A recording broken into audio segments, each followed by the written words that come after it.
అక్కడి నుంచి ఎక్కడికి పోయినా పొల్యూషన్ ఫ్రీగా ఉంటుంది. మీ వెహికల్స్ కూడా ఈవీ వెహికల్స్ కన్వర్ట్ చేద్దాం. దీనివల్ల మీకు భారం తగ్గుతుంది. అది కూడా తొందరలోనే చేస్తాం. ఇవన్నీ కూడా ఆగస్టు 27 అంత డిసెంబర్కి పూర్తిగా అనుకున్నాం. వీలైతే ఇంకా ముందే చేస్తామని చెప్పి కూడా నేను మీకు తెలియజేస్తున్నా. ఇంకో పక్కన బస్ డిపో కూడా ఇది చేయడం, బస్ స్టాప్లని కావాల్సిన పెట్టడం అన్ని చేస్తాం. సాలిడ్ వాటర్ ప్రాసెసింగ్ కూడా ఏం చేయాలనో దానికి కూడా ఒక మెకానిజం పెట్టుకుని మార్చి 25 లోపల పూర్తి చేస్తాం. నెక్స్ట్ ఇరిగేషన్ మీద నేను చెప్పాను, అందరి నీళ్లు వస్తాయి. ఇక్కడంతా కూడా ఇన్ఫ్రాస్ట్రక్చర్ డెవలప్ చేస్తాం. భూమిని జలాశయంగా తయారు చేసి వాటర్ సమస్య లేకుండా పరిష్కారం చేస్తాం. ఇంకో పక్కన మన నియోజకవర్గంలో ఒకప్పుడు నేను డైరీ అంటే అందరూ ఎగతాళి చేశారు. ఇప్పుడు దగ్గర దగ్గర 5-6 లక్షల లీటర్లు 4-5 లక్షల లీటర్లు పాలు వస్తున్నాయి. కుప్పం నియోజకవర్గంలో 10 లక్షల మిల్క్ టార్గెట్ పెట్టుకుని తద్వారా రాబోయే రోజుల్లో కుప్పాన్ని ఒక మిల్క్ అంటే వైట్ రెవల్యూషన్ తీసుకొచ్చే కార్యక్రమానికి శ్రీకారం చుడతామని చెప్పి కూడా నేను మీకు తెలియజేస్తున్నా. వాళ్ళకు కావాల్సిన షెడ్లు కట్టాల్సిన అవసరం ఉంది. అవి కూడా ఒక 1500 ఎస్టిమేట్ చేశాం. ప్రతి ఒక్క షెడ్కు వాళ్ళ యానిమల్స్ని బట్టి ఆవులను బట్టి రేట్లు వేరీ అవుతూ ఉంటాయి. అవన్నీ కూడా చేస్తాం. మనకు ఒక అడ్వాంటేజ్ ఉంది.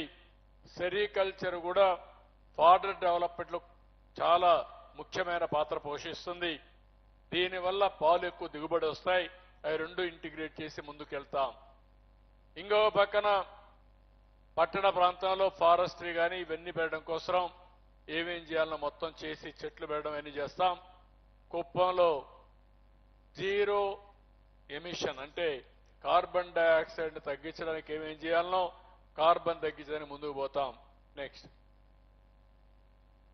ఎంప్లాయ్మెంట్ ఇన్నోవేషన్ అండ్ డెవలప్మెంట్లో తీసుకున్నప్పుడు నెక్స్ట్ ఇక్కడ మొత్తం 12,000 2 డైరీ అలీప్ వచ్చారు.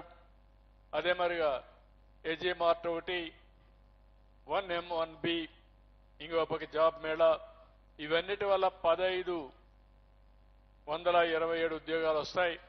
మొత్తం కలిసి దగ్గర దగ్గర ఒక 14-15 వేల ఉద్యోగాలకు ప్లాన్ చేశాం. దీన్ని ఇంకా లాజికల్గా తీసుకుపోతాం. ఇంకా అనుకూలమైన ప్రదేశంగా తయారు చేసి పెట్టుబడులు పెట్టడానికి ఎవరైనా వస్తే అది కూడా గ్రీన్ ఎనర్జీతో ఉపయోగించుకొని పెట్టుబడులు పెడతామంటే ఇక్కడ అవకాశాలు మెండుగా ఉన్నాయని చూపించి యువతకు ఉపాధి కల్పించేదని ప్రయత్నం చేస్తానని చెప్పి కూడా నేను మీకు తెలియజేస్తున్నా. ఇప్పుడు కుప్పం ద్రవిడ యూనివర్సిటీ ఉంది. ఈ ల్యాండ్లో కరెంటు ఉత్పత్తి చేసుకోవచ్చు. వాళ్ళకు కావాల్సిన కరెంటు వాళ్ళు వాడుకుని ఈ బిల్డింగ్ల పైన కూడా మిగిలిన కరెంటు డిపార్ట్మెంట్కి ఇవ్వచ్చు. దానివల్ల 10 రూపాయల ఆదాయం వస్తుంది. ఇలాంటి వినూత్నమైన ఆలోచనలతో మనం ముందుకు పోతున్నాం. నెక్స్ట్ ఇంకో పక్కన ఇంకా కొన్ని కంపెనీలు జుబిలియంట్ ఫుడ్ వర్క్స్ కానీ ఇవన్నీ చూస్తే ఇక్కడ ఒక 2200 వస్తాయి. టోటల్గా 15,727 ఉద్యోగాలకి ప్రణాళికలు తయారు చేశారు. ఎంఓయూలు చేస్తున్నారు ఈ రోజు రేపు. ఇక్కడ స్పెషల్ ఆఫీసర్ వీళ్ళందరూ ఇవన్నీ పూర్తయితే ఒక 15,000 మందికి ఇక్కడ ఉండే వాళ్ళకు ఉద్యోగాలు వచ్చే పరిస్థితి వస్తుంది. ఇంకా రాను రాను ఇంకా పెరుగుతాయి. పెంచి ఏ విధంగా చేయాలో చేస్తాం. నెక్స్ట్ ఇక్కడ నేను టెక్నాలజీ చెప్పాను. మళ్ళీ నేను మీకు ఇది చేయాల్సిన పని లేదు. ప్రతి ఒక్క విషయం కూడా టెక్నాలజీ ద్వారా అనలైజ్ చేస్తాం. డీప్ టెక్నాలజీ ఉపయోగిస్తాం. దానివల్ల ఎవరికి రైట్ పర్సన్కి ఏం చేయాలో చేస్తాం. ప్రివెంట్ విషయాల్లో ముందుకు పోతాం. అగ్రికల్చర్లో కూడా రెవల్యూషన్ క్రియేట్ చేయడానికి ఒక పక్క నేచురల్ ఫార్మింగ్ చేస్తూనే ఇంకో పక్క టెక్నాలజీ ఉపయోగించుకుని ఆదాయాన్ని పెంచే మార్గం కూడా చూపిస్తాం. నెక్స్ట్ ఇక్కడ కుప్పం మున్సిపాలిటీలో 500 కోట్ల రూపాయలతో ఒక ప్రణాళిక తయారు చేసుకున్నాం. ఇప్పటికే 86,50,00,000 డబ్బులు కూడా రిలీజ్ చేశాం. కుప్పం టౌన్ ని ఒక మోడల్ టౌన్ గా తయారు చేసి కుప్పం నియోజకవర్గానికి ఒక హబ్గా తయారు చేయడానికి ఏమేం చేయాలని అవన్నీ ఆలోచిస్తున్నాం. ఔటర్ రింగ్ రోడ్ దగ్గర నుంచి జంక్షన్స్ దగ్గర నుంచి గ్రీనరీ దగ్గర నుంచి అన్నిటికీ శ్రీకారం చుడతాం. నెక్స్ట్ ఇక్కడికి వచ్చినప్పుడు అగ్రికల్చర్లో మీరు చూస్తే మైక్రో ఇరిగేషన్ మనం ఆ రోజు పెట్టాం. మళ్ళా ఇది చేస్తాం. నేచురల్ ఫార్మింగ్ ఇక్కడే సెక్రటరీ గారు రాజశేఖర్ గారు, అదే మరిగా అడ్వైజర్ విజయ్ కుమార్ గారు ఇద్దరున్నారు. నేచురల్ ఫార్మింగ్ వల్ల ఎక్కువ ఆదాయం వస్తుందని మన వాళ్ళు ఎస్టాబ్లిష్ చేశారు. ఆంధ్రప్రదేశ్ ఒక చిరునామాగా తయారవుతా ఉంది. ఫెర్టిలైజర్ వేయకుండా, పెస్టిసైడ్స్ వాడకుండా పంట పండించడం. దీనివల్ల మామూలు కంటే ఎక్కువ ధర వస్తూ ఉంది, లాభసాటిగా వస్తూ ఉంది, ఆరోగ్యం బాగుపడే పరిస్థితి వస్తూ ఉంది. మనం తినే తిండంతా కూడా క్రిమి సంహారక మందులు తిండి తింటున్నాం, ఫెర్టిలైజర్స్ ఉపయోగించి తింటున్నాం. దీనివల్ల మన ఆరోగ్యం సగమైతే దీనివల్ల నష్టం వస్తూ ఉంది.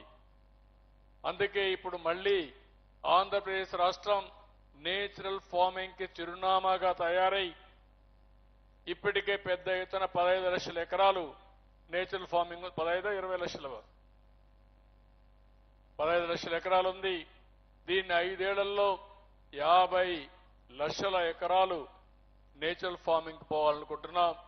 ఇందులో సెరికల్చర్ కూడా నేచురల్ ఫార్మింగ్ వెళ్ళడం, డైరీ వెళ్ళడం. దీనివల్ల ఆర్గానిక్ మిల్క్ కింద, ఆర్గానిక్ వెజిటబుల్స్ కింద నేచురల్ ఫార్మింగ్ లో చేస్తే మనం దానికి జియో ట్యాగింగ్ కూడా చేసి ట్రేసబిలిటీ పెట్టి పలాని పంట పలాని ఇక్కడ పండించామని చెప్పగలిగితే దానికి స్పెషల్ ప్రైజ్ కూడా వచ్చే అవకాశం ఉంటుంది. ప్రోడక్ట్ కూడా ఎక్కడికక్కడ ఏ విధంగా దాన్ని రేటింగ్ చేయాలి, సర్టిఫికేషన్ చేయాలి, క్వాలిటీ టెస్టింగ్ చేయాలి, అవన్నీ కూడా చేస్తున్నాం. దీనివల్ల కుప్పానికి 100% చేయడానికి ముందుకు పోతున్నాం. ఇంకో పక్క కృషి విజ్ఞాన కేంద్రం కూడా వచ్చింది. 50 ఎకరాల భూమి మొన్న ఇచ్చాం. తొందరలోనే ఆ సెంటర్ ఎస్టాబ్లిష్ చేసి ఇక్కడ జరిగే వ్యవసాయ పంటలన్నీ కూడా ఏ విధంగా చేయాలనో ఆధునికమైన నాలెడ్జ్ అంతా ఇంటిగ్రేట్ చేస్తాం. నెక్స్ట్, ఈరోజు ఎనర్జీ ఆప్టిమైజేషన్ నేను చెప్పాను, మొత్తం మళ్ళీ చెప్పాల్సిన పని లేదు. ఒక పక్క సోలారైజేషను, రెండోది నెట్ జీరో యాక్షన్ ప్లాన్.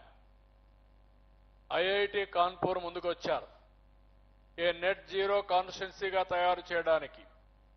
అంటే కరెంటు పూర్తిగా మనం సోలార్కు పోవడానికి, ఊర్లో ఉండే చెత్త పూర్తిగా వేస్ట్ కాంపోస్ట్ కింద కన్వర్ట్ చేయడానికి, లేకపోతే వేరియస్ ఫార్మ్స్ లో కన్వర్ట్ చేయడానికి, అదే మాదిరిగా ప్రతి ఒక్క వాటర్, రెయిన్ వాటర్ని భూగర్భ జలాలుగా మార్చడానికి, అదే సమయంలో చెట్లు కూడా పెట్టి ఏ విధంగా చేయాలో ప్రతి ఒక్క దానికి వాళ్ళు ఒక ప్లాన్ తయారు చేశారు. నెట్ జీరో ప్లాన్ అని పెట్టారు. దానికి ఒక రోడ్ మ్యాప్ కూడా తయారు చేశారు.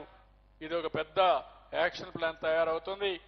దీనికి అనుసంధానం ఈ యొక్క యూనివర్సిటీని, ద్రవిడ యూనివర్సిటీ, ఇంజనీరింగ్ కాలేజెస్, మెడికల్ కాలేజీని, అదే మరి కాలేజీలను, స్కూల్స్ అన్ని అనుసంధానం చేస్తాం.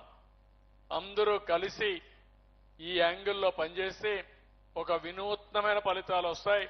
ఈ ఫలితాలు దేశానికే ఒక ఆదర్శం కావాలి. ఇక్కడ చూసి ఈ కేస్ స్టడీ కింద వేరే వాళ్ళు కూడా ఫాలో అయ్యే పరిస్థితి తీసుకొస్తాం. ఆర్టీసీ బస్ స్టేషన్ చెప్పాను, బస్ అన్ని ఎలక్ట్రికల్ బస్సు అవుతాయి. ఆ తర్వాత మొత్తం బస్ స్టేషన్ కూడా కొత్త బస్ స్టేషన్ రూపకల్పన చేసి దానికి ఏం చేయాలో చేస్తాం. నెక్స్ట్, ఇక్కడ కుప్పం ఎయిర్పోర్ట్ ఒకటి నా కళ, అది కూడా వస్తే ఇక్కడి నుంచి మనం వ్యవసాయ ఉత్పత్తులను నేరుగా పంపించచ్చు. కార్గో ఉంటుంది.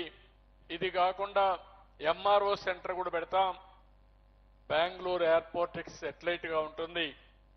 ఏదైతే ఇంజిన్ రిపేర్లు చేయడం కానీ, అదే మరి విమానాలు రిపేర్ చేయడానికి ఇక్కడ చేసి మన పిల్లలకు ఉద్యోగాలు వచ్చే అవకాశం వస్తుంది. దానికి కూడా మొన్న కూడా ఒక రివ్యూ చేశాను. వీలైనంత తొందరలో రాబోయే 2 సంవత్సరాల్లో కుప్పం ఎయిర్పోర్ట్ ని పూర్తి చేసి మళ్ళా ఇక్కడ విమానంలో నేను దిగాలనుకుంటున్నా, ఇక్కడ రావాలనుకుంటున్నా, మీరు కూడా పోవాలనుకుంటున్నా. దీనికి కూడా శ్రీకారం చుడతాం. తర్వాత ఇండస్ట్రీస్ అయితే SEZలు పెడుతున్నాం. పెద్ద ఎత్తున ఇండస్ట్రీ పెట్టడం, మనం చేసే వ్యవసాయ ఉత్పత్తులు ఇక్కడనే ప్రాసెస్ చేయడం, మార్కెటింగ్ పంపించడం, వేరే ఇండస్ట్రీస్ రావడం, పెద్ద ఎత్తున ఇండస్ట్రీస్ కోసం ఎక్కడికక్కడ మండల వారీగా కూడా ఇండస్ట్రియల్ పార్క్స్ పెట్టి తద్వారా అభివృద్ధి చేస్తాం. గండికోట నుంచి డ్రింకింగ్ వాటర్ తీసుకొస్తాం. డిసెంబర్ లోపల మీరు ఒకసారి చూస్తే హంద్రి నీవా సుజల స్రవంతి పూర్తి రేపు జూన్కంతా పూర్తయి మొత్తం దానికంతా కావాల్సిన నీళ్లన్నీ తీసుకొస్తాం. ఇంకో పక్కన ఇక్కడికి వచ్చినప్పుడు Kuppam super speciality area hospital ఆధునీకరణ చేస్తాం. మోడల్ బస్ స్టేషన్ చేస్తాం. కుప్పాన్ని టూరిజం హబ్ గా తయారు చేస్తాం. బెంగళూరు నుంచి నేరుగా కుప్పానికి వచ్చి మన దగ్గర నిన్నటి వరకు ఏనుగులు మనల్ని ఇబ్బంది పెట్టాయి. ఆ ఏనుగులందరినీ అడవిలోనే పెట్టి సందర్శకులు తీసుకొచ్చి చూపించే ఏర్పాటు కూడా చేస్తామని చెప్పి కూడా నేను మీకు తెలియజేస్తున్నాను. ఏదైతే ఎలిఫెంట్ సఫారీ కూడా పెట్టిస్తాం. అంటే ఏది కూడా ఒక చెడుని మంచిగా ఉపయోగించుకోవాలి కానీ దాన్ని వదిలిపెట్టడం కరెక్ట్ కాదు. అదే సమయంలో కుప్పాన్ని ఒక మంచి నియోజకవర్గంగా తయారు చేసి బెంగళూరు నుంచి 1.5 అవర్లు ఇక్కడికి వస్తారు. సాటర్డే సండే ఇక్కడ ఉంటారు. ఇక్కడ ఎడ్యుకేషన్ హబ్గా తయారు చేసి ఇక్కడ చదువుకుంటారు. అలాంటి వినూత్నమైన కార్యక్రమాలకు అన్నిటికీ శ్రీకారం చుడతాం. ఇంకో పక్కన ఇంత మునిపే చెప్పాను, green field express way ring road నుంచి బెంగళూరు నుంచి 97 కిలోమీటర్లతో కుప్పానికి నేరుగా కనెక్ట్ చేస్తే ఇక్కడి నుంచి ఒక లెస్ దెన్ 1 అవర్లో ఔటర్ రింగ్ రోడ్డు వెళ్లిపోయే పరిస్థితి వస్తుంది. దానికి కూడా శ్రీకారం చుడుతున్నాం. నెక్స్ట్ అదే మరి ఈఎస్ఎల్ ఈ సైకిల్స్ ఇచ్చారు. 300 సైకిళ్లు రేపు 15 ఫిబ్రవరికి అంతా పూర్తి అవుతాయి. కార్ అండ్ గ్రో వాళ్ళు కూడా ముందుకొచ్చి అంగన్వాడీ చిల్డ్రన్కి అవన్నీ ఉపయోగించుకుని ఏ విధంగా వాళ్ళలో స్పెషలైజేషన్ అర్లీ చైల్డ్హుడ్ లేకపోతే కొంత పర్సనల్ ఇంటర్వెన్షన్ పెట్టి వాళ్ళకి ఎలాంటి లోపాలు లేకుండా చేయడం కోసం